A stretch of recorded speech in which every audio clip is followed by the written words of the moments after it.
Movie का start 3 witches से होता है। इन 3 विचेस के नाम फ्रैंकी, टैबी और लोडस। ये तीनों काफी टाइम से विचक्राफ्ट की इस बुक को रीड करके अपनी पावर को बढ़ाती हैं, लेकिन इनकी पावर काम नहीं करती जब तक इनका 4 पार्ट यानी 4 विच इनको नहीं मिल जाती। इनकी पावर काम नहीं करेगी। इनके ग्रुप में एक पार्टनर की कमी होती है जिसे वो कई सालों से ढूंढ रही हैं अपनी पावर को इंक्रीज करने के लिए। दूसरी तरफ एक लिली नामी लड़की को दिखाया जाता है जो एक टाउन में अपनी मदर हेला के साथ शिफ्ट होती है उसके बॉयफ्रेंड के घर। उसका नाम एडम होता है जिससे वो प्यार करती है। अब इन्होंने एडम और इसके बच्चों के साथ रहने का प्लान किया होता है। लिली को अपने 3 स्टेप ब्रदर के साथ रहना होता है और ऐसा फील होता है ये तीनों भाई इनके आने पर इतना खुश नहीं होते और लिली भी एक विच ही होती है। लेकिन इनमें से इनका सबसे छोटा भाई एबी खुद बहुत अपसेट रहता है अपने डैड और भाइयों के झगड़े की वजह से। वो हमेशा सुकून की तलाश में रहता है और जब भी इनके घर में कोई मसला होता है वो अपने घर से बाहर निकलकर सुकून से कहीं बैठ जाता है। वहीं इसके सेकंड नंबर वाला भाई जिसका नाम जैकब होता है वो लिली से खुश होता है, लेकिन स्कूल में इससे इतनी बात नहीं करता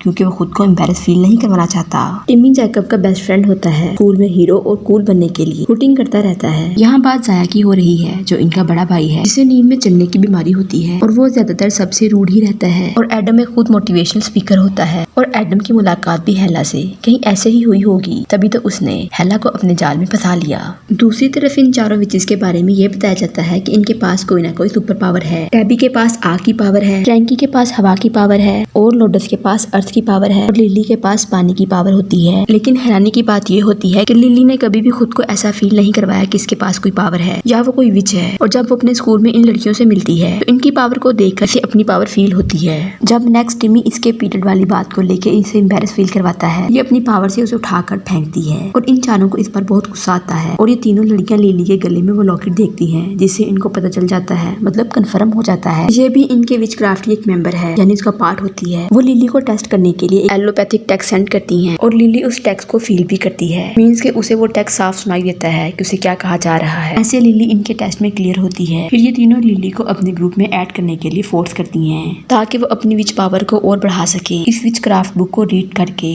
अपनी पावर को तेज कर सके, जैसे इस पावर से हवाओं को रोक देना और अपने आसपास की सभी चीजों को स्टैचू कर देना। अब ये चारों एक जंगल में अपनी पावर को इंक्रीज करने के लिए जाती हैं। विच क्राफ्ट करके फ्रैंकी को हवा में उड़ाना, हाथों को लेटर की तरह वायर को जलाना और खुद का मेकअप भी कर लेना। इधर ये चारों अपनी पावर को और टेस्ट करने के लिए टिम्मी के घर आ जाती हैं ताकि वो इससे बदला ले सके और वो ऐसा करने में कामयाब भी हो जाती हैं। जब टिम्मी अपने रूम का डोर ओपन करने लगता है तो वो इसे स्टैचू करके वहाँ से बड़ी आसानी से निकल जाती हैं। ऐसे तो टिम्मी एक फजूल इंसान लगता है लेकिन बातें कमाल की करता है जिससे इसके स्कूल वाले इससे इम्प्रेस होने लगते हैं। फिर टिम्मी की इन चारों से अच्छी फ्रेंडशिप हो जाती है और टिम्मी के फ्रेंड इससे जलते हैं ये इन चारों के साथ क्यों है और टिम्मी स्कूल में इन चारों का बॉडीगार्ड होता है। दूसरी तरफ जैकब अपने डैड को टिम्मी के बारे में बताता है कि लिली ने किस तरह टिम्मी को धक्का दिया था। एडम लिली को इसकी मदर के सामने डांटता है और कहता है दोबारा ऐसी कोई हरकत ना करना जिससे हमारा नाम डूबे। ये सब सुनकर लिली को बहुत बुरा लगता है क्योंकि इसकी मदर इसे सपोर्ट नहीं करती। वो एडम को कुछ नहीं कहती।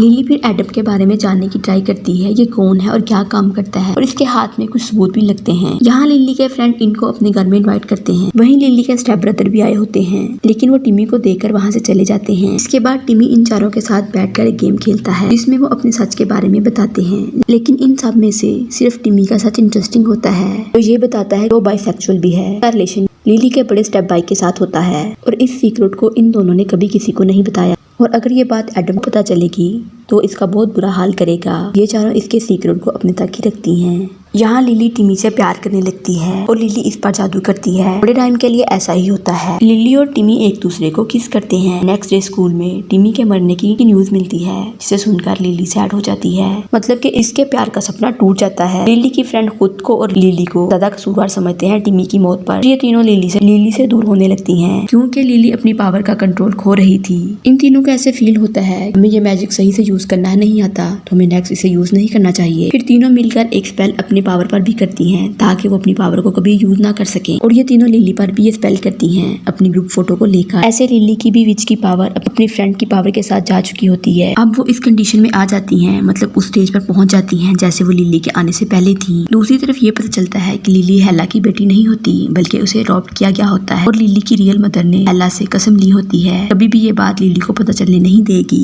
लेकिन ये बात लिली को पता चल जाती है जिस पर लिली बहुत टूट जाती है और अपनी मदर से दूर होने लगती है। अब एडम के बिहेवियर के बाद ये पता चलता है कि वो भी एक वारलॉक है, एक जादूगर जो इन विचेस को अपने कंट्रोल में रखना चाहता है। जैसे कई सालों पहले इन विचेस को रखा जाता था, अगर विच इनकी बात नहीं सुनते थे वारलॉक इनको विच ट्रायल पर डाल देते थे, मींस के इन विचेस को पकड़कर जिंदा जला देते थे और ऐसे विचेस और ज्यादा लोगों के बीच छुप कर रहने लगती थी। लेकिन वारलॉक के पास भी खास किस्म की डिवाइस थी कि वो लोगों में बहुत जल्द घुलने मिलने में एक्सपर्ट थे।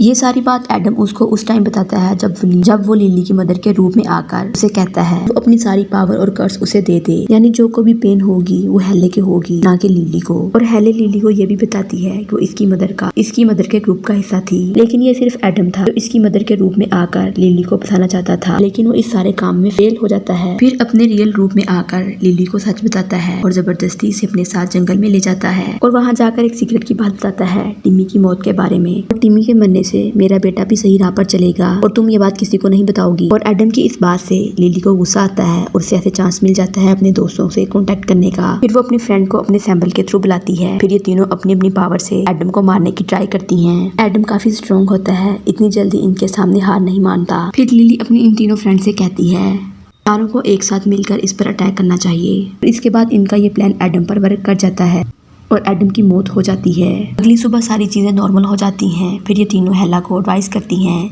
कि नेक्स्ट टाइम भी एडम जैसे आदमी के साथ डेट मत करना। फिर लिली मेंटल साइलम आती है, अपनी रियल मदर से मिलने जाती है। यूं मूवी का एंड हो जाता है।